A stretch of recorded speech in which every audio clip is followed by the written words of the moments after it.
Grad speaker this year is Nayana, Celine, Xavier. Nayana is a visible leader and outstanding scholar. She is persistent and dedicated in all that she does, and I can speak from personal experience. Nayana is not only hesitant to engage in difficult conversations, she started and hosted a series of town hall meetings that allowed other students and staff to really listen and hear about others' perspectives and experiences. She's a change maker who positively altered the direction of our school's culture at an important time in our society and in our school. Nayana can often be seen helping others, especially youth students, and she goes out of her way to make others feel comfortable and included.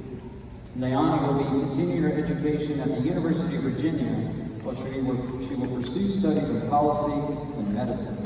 Chantilly High School was lucky to have Nayana these past 4 years, and there is no doubt she will go forward to UVA and beyond to make her mark and positively influence those around her. She's an incredible young lady. Nayana?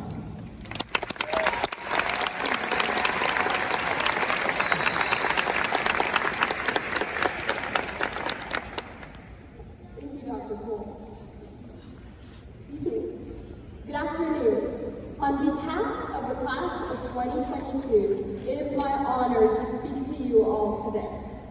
The English department here loves metaphors, and as a byproduct, I have become a sucker for metaphors. Imagine your life is like a TV show, and every season is made up of 4 years. Now, the average American lives for about 78 years, which means that we have 15 seasons, 60 years left. We just finished season 1, and boy, do I have good news for you. Somehow, we've been renewed for a second season. So, with that, here's the season 1 recap. When we arrived at the school as wide-eyed, naive freshmen, we all had highly unrealistic expectations. I blame the Disney Channel. I myself had 3 very specific and simple goals. Number 1, I wanted that shiny, unweighted 4.0 GPA. Number 2, I wanted to be the girl that everyone liked. And number 3, this one was my personal favorite. I wanted a really hot boyfriend. So I did as freshmen do. I copied every other 9th grader in sight, which in hindsight was not the best choice considering they had no clue what they were doing. We were part of the last class sweating to find housing for our backpacks before gym class. We went to our trailer classes and complained in whispers. And we never, ever sat on the senior side of the cafeteria. We understood the complexity that is the seniority class system.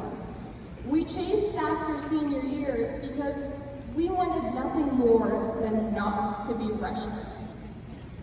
As we trudged along our sophomore year doing much of the same, we unexpectedly hit our mid-season hiatus, the pandemic. After some masks, political divisiveness, and numerous unnecessary virtual meetings that could have always been emails, we emerged as fundamentally different people. Stealing toilet paper does that to a person. We had different friends, different priorities in life. We had witnessed so much loss over the course of a year. Part of that loss was when several thick-haired boys collectively pledged to never enter the premises of a barbershop ever again. But we got none of that, so that issue resolved itself pretty quickly. As for me, I was talking to Mr. Matthew one day when he asked me a question that quite literally changed the trajectory of my life. He said, "When you're done walking these halls, what do you want to be remembered for?"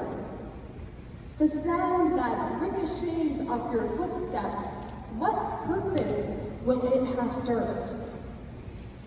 That struck me. At that point, I had no impact. I decided at that moment, my purpose was to showcase every ounce of color and talent at Chantilly. Now for a school with no windows, it's surprisingly bursting with natural light. It comes in the form of athletes who invoke school spirit, leaders ready to take a stand, musicians crafting art, scientists and engineers making breakthroughs, future soldiers already marching, performers inducing joy, artists creating stories, photographers capturing emotion, and journalists covering every motion.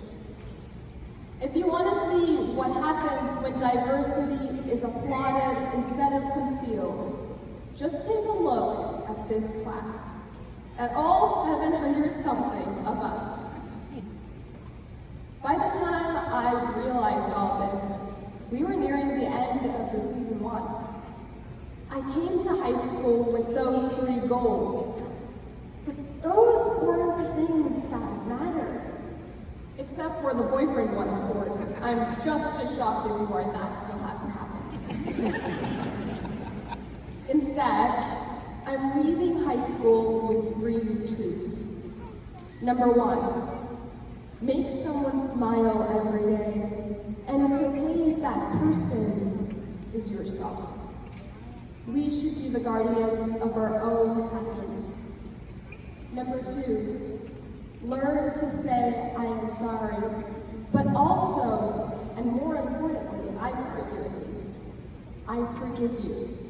Because sometimes you need to let go. And number 3, you can't compound interest on today's joys by saving it for a later date. The only thing you compound interest on is your regret for missing out on your life. There's one more thing. The network, a force beyond our control, which controls the fate of our show, can cut it at any time. 15 seasons aren't guaranteed, even an extra episode isn't. This means we have to treat every scene as if it were the last, the grand finale. We need to revamp our characters, introduce new settings, and not view mistakes as failures, but rather as serendipitous situations. The opportunity for an even better storyline to form. I hope even as the echoes of your footsteps start to disappear from the halls of Chantilly High School, you ask yourself the question Mr. Matthew asked me. What will make your season worth watching? Thank you.